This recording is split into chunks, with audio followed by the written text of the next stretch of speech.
नई सैन्य भर्ती योजना के तहत आर्मी, नेवी, एयरफोर्स में इन भर्तियों में जो पदों के अगर आंकड़ों की बात की जाए वो इस बार काफ़ी अलग तरीके से नज़र आ रहे हैं और आना भी लाजमी है, क्योंकि जो अवसर देने की बात कही थी उन आंकड़ों से तो ये पता चल रहा है, इन पदों के गणित से पता चल रहा है कि हाँ, हमें ऐसी उम्मीद नहीं थी। साथियों, सबसे पहले ताज़ा ही बात कर लेते हैं एक नेवी की उस रिक्रूटमेंट पे जिसको लेके हम कोर्ट गए थे कि इस प्रक्रिया को ऑनलाइन किया जाए, ऑनलाइन के तहत सभी का एग्जाम कंडक्ट करवाया जाना चाहिए। उस प्रक्रिया को अब नई वैकेंसी में फॉलो किया जाएगा, लेकिन पद एक कहां 2500 की एसएसआर की वैकेंसी होती थी, अब वो 1400 के करीब आ चुकी है और उसमें से 280 पद है वो फीमेल कैंडिडेट्स के हैं। इसके अलावा एयरफोर्स की अगर बात कर ली जाए तो भी वहां भी ऐसा ही गणित था। तकरीबन 4000 के करीब कैंडिडेट्स को यहां लिया गया, इनमें से 3000 कैंडिडेट्स अंतिम रूप से चयनित होने वाले हैं। इसके अलावा आर्मी की अगर बात की जाए तो यहां तो गणित काफी ज्यादा अलग है। सेंटर की वैकेंसी की अगर बात की जाए तो जो कंपटीशन 3/1 कैंडिडेट्स का होता था, अब वो कंपटीशन जो है वो 10 के करीब चला गया है। यानी 600 कैंडिडेट्स जहां एग्जाम देने बैठ रहे हैं उसमें से तकरीबन 55-60 के करीब कैंडिडेट्स अंतिम रूप से चयनित हो रहे हैं। इन सेंटर्स की वैकेंसी का अगर आंकड़ा उठा के देखा जाए विगत सालों का, तो वहां तकरीबन पहले भी वैकेंसी हमेशा 100+ रही है और इस बार के हालात इतने सेंटर्स के रिजल्ट आ गए हैं, इनकी अगर बात की जाए तो बहुत कम वैकेंसी देखने को मिली है। तकरीबन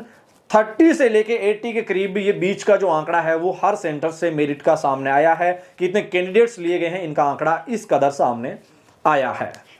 साथियों, सैन्य मामलों के जानकारों का कहना है कि ये आंकड़े उसी आंकड़ों से मेल खाते हैं जो सरकार की ओर से जो स्टेटमेंट सामने रखे गए थे।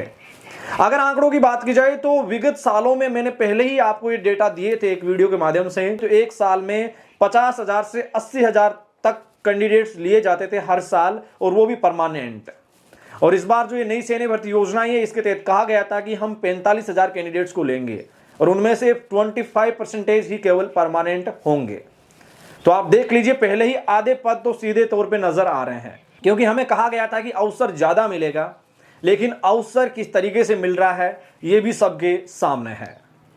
सैन्य मामलों के जानकारों का कहना है कि ये स्टेटमेंट उन लोगों से भी कहीं ना कहीं मेल खाते हैं जब कहा गया था, सैन्य मामलों के जानकारों का कहना है कि सरकार के ही ऐसे स्टेटमेंट थे जिनका कहना था कि हमें अब मशीनरी पे ज्यादा जोर दिया जाना चाहिए, आने वाले युद्धों के लिए हमें मशीनरी सिस्टम के ऊपर ज्यादा जोर दिया जाना चाहिए, ह्यूमन पावर टू टेक्नोलॉजी के ऊपर हमें डाइवर्ट होना चाहिए, हमें उस तरफ मूव करना चाहिए। और कई स्टेटमेंट ऐसे भी थे जिसमें कहा गया था कि भारतीय सेना में बहुत ज्यादा पद हैं, इनको कम करने के लिए निरंतर 1998 से विचार चल रहा था। तब के सेनाध्यक्षों से लेके अभी तक इन सालों में जो जो भारतीय सेना में अध्यक्ष रहे हैं उनके भी ऐसे स्टेटमेंट सामने आए हैं। सैन्य मामलों के जानकारों का कहना है कि ये जो पद निरंतर कम करते हुए आपको जो नजर आ रहे हैं, आने वाले समय में ऐसे और भी आंकड़े आपको देखने को मिलेंगे और उसमें भी निरंतर कमी देखी जा सकती है। सीधे तौर पे आपको कहे तो वैकेंसी और ज्यादा कम होने के आसार नजर आ रहे हैं, क्योंकि जो अग्निपथ भर्तियों की बात की जाए आर्मी में, तो तकरीबन जितनी भी रिक्रूटमेंट अभी तक कंडक्ट हुई है, चाहे वो आर्मी रिक्रूटमेंट ऑफिस एआरओ की बात कर ली जाए या फिर रिलेशन स्पोर्ट्स कोटा वैकेंसी की बात कर ली जाए, सब जगह एक तरीके से वैकेंसी के ऐसा ही स्तर देखने को मिला है। हालांकि टेक्निकल की वैकेंसी इसमें काफी ज्यादा ग्राफ है वो ऊपरी स्तर पर देखने को मिल रहा है, लेकिन बाकी ट्रेडमैन को देख लीजिए, आप जीडी की वैकेंसी को देख लीजिए, काफी स्थितियां अलग नजर आ रही है। साथियों, आप किस एआरओ से बिलोंग करते हैं और आपके एआरओ में इस बार कितनी वैकेंसी रही है, या फिर अगर आप नेवी एयरफोर्स की तैयारी करते हैं तो इस विश्लेषण के ऊपर आप अपनी क्या राय रखते हैं, मुझे कमेंट सेक्शन के माध्यम से जरूर अवगत करवाना।